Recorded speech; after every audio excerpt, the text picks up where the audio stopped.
Okay, we're going to be talking about multiplication of whole numbers. And when you're multiplying whole numbers, there's a couple things that you should know. First of all, let's talk a little bit about notation. And there's a couple different ways that you can write multiplication. There is kind of the arithmetic way of doing something like, say, 4 times 3. This is with that x or multiplication symbol. Your answer, of course, is called a product. So the answers of multiplication is a product.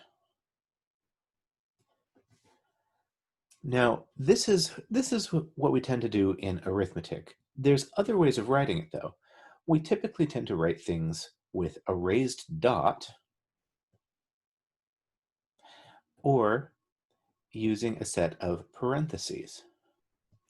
If there's no symbol between a number and the set of parentheses, this means multiplication. All of these things are meaning the same thing.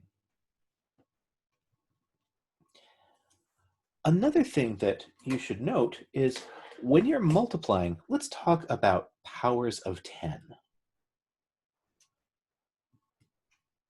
Every time you multiply something by a power of 10, so if I've got something like 4 times 1,000, all I'm doing is I'm taking the trailing zeros and I will multiply that leading digit.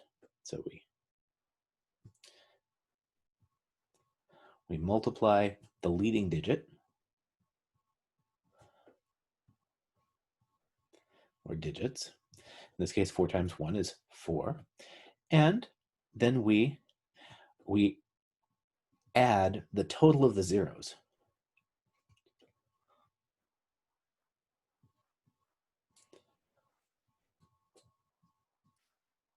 So here I've got 1, 2, 3, 0. So 4 times 1,000 is 4,000. Let's do another one. Only this time I'm going to do something maybe a little trickier. Let's say I've got something like 70 times 600. 7 times 6 is 42. And now I've got 1, 2, 3 zeros. So this is 42,000. If I've got something, and this is relatively straightforward. I can do something like 800 times, let's say I've got 7,000. 8 times 7, this looks like it might be tough, but 8 times 7 is just 56. And then I've got 1, 2, 3, 4, 5 zeros. 1, 2, 3, 4, 5 zeros. So when you're multiplying by any power, if you're multiplying any powers of 10, it makes the multiplication fairly straightforward, fairly easy. Let's talk about kind of a general method.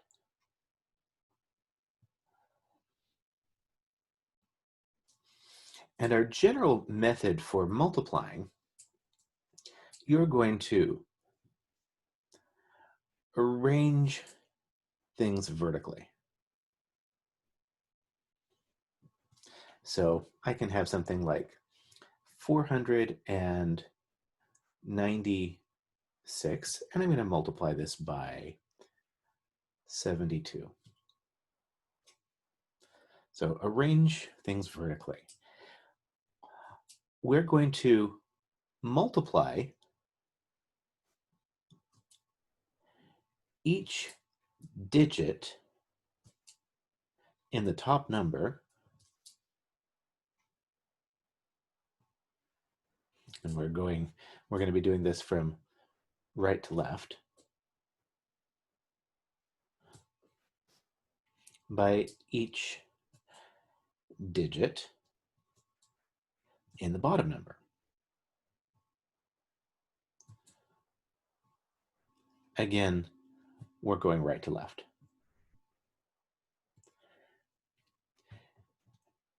And what we're going to do is we write the ones digit. We are going to write the ones digit below.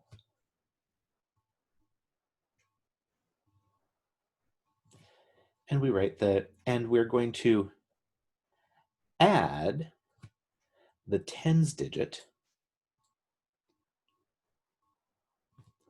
to the next column.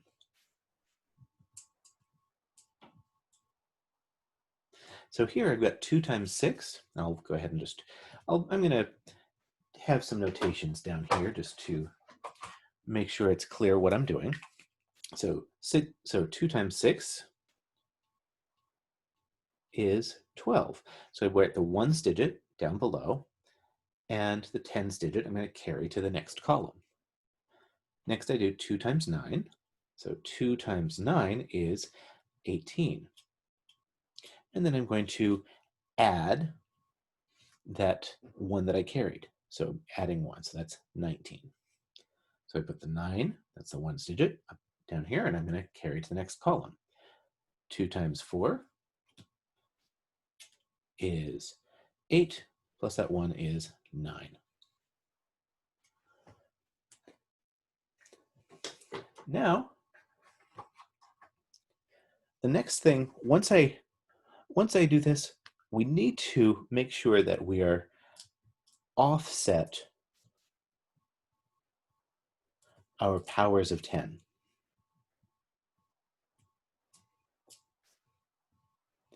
And what that means is, if I'm in the tens place here, I need to have a placeholder here, because this, I'm not multiplying just by 7, I'm multiplying by 70. So that 0 is kind of the trailing piece of that. One thing that I always do when I begin this as well is I cross out any of my notations. 7 times 6. So I've got 7 times 6 is 42. My 2 is here. I carry my 4. 7 times 9. I'm running out of space on my page here. So I've got 7 times 9 is 63, but then I'm adding a 4. So that's going to be 67. So I've got my 7 here. Can I carry that 6? And last, I've got 7 times 4. So 7 times 4 is 28, and I have carried a 6, so plus a 6. So that's a 28 plus 6 is going to be 34. And since I don't have any other digits here, I can't carry it to there, so that's just going to be 34. Last but not least, we're going to add those products. So 2 plus 0 is 2. 9 plus 2 is 11. 1 plus 9 is 10. Plus 7 is 17. 1 plus 4 is 5. And then my 3 just comes down. And that is how we multiply.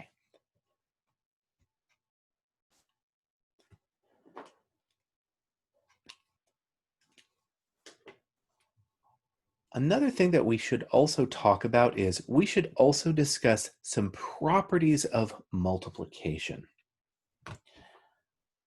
So let's talk about properties of multiplication. Oops.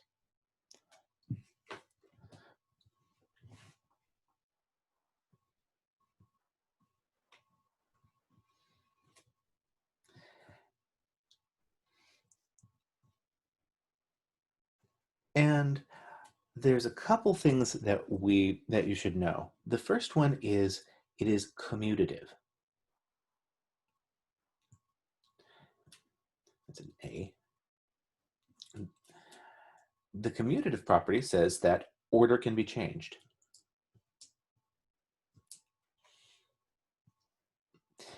Which means that if I've got something like 8 times 3, this is going to be the same thing as 3 times 8.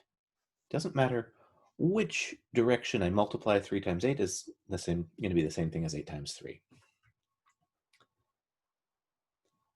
Another one is the associative property. The associative property says that groupings can change. So I can have something like 2 times 5 times 9, and that would be the same thing as, say, 2 times 5 times 9. Notice I'm keeping the same order. All I'm doing is, instead of grouping the 5 and 9, I'm just grouping the 2 and the 5. There is also an identity.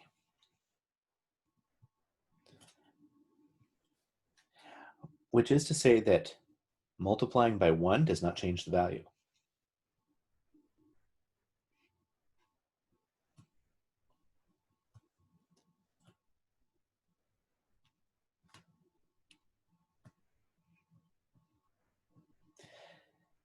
And this is going to be a very valuable property for us later. But this means if I've got something like 8 times 1, that's going to be the same thing as 1 times 8. Oops, sorry. And it doesn't change the value.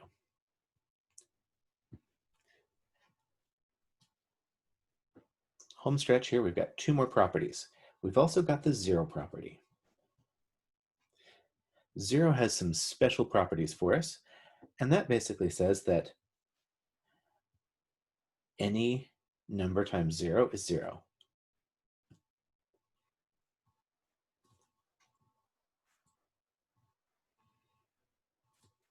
The product is 0. So that means I could have 15 times 0 is 0, or I could have 0 times 15. Doesn't matter which direction. Product is always 0. Last property is one that's going to be very helpful for us in algebra, and that is the commutative property. Or, sorry, not the commutative property. I'm sorry about that. It is the distributive property.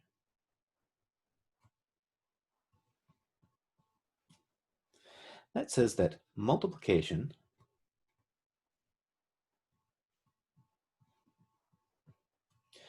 distributes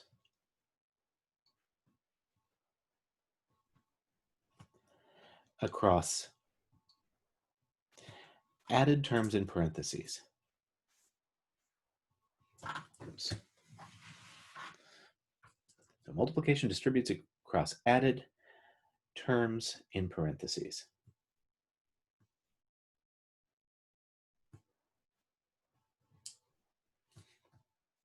So what that looks like is this. That means I can take something like 7 times,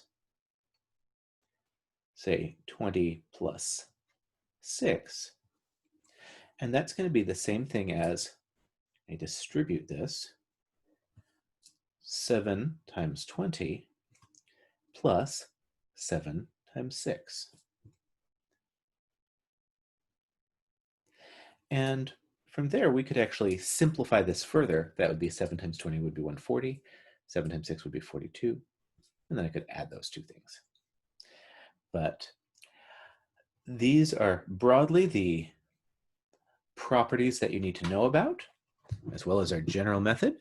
And hopefully this will be enough to get you going, and we'll see you in the next video.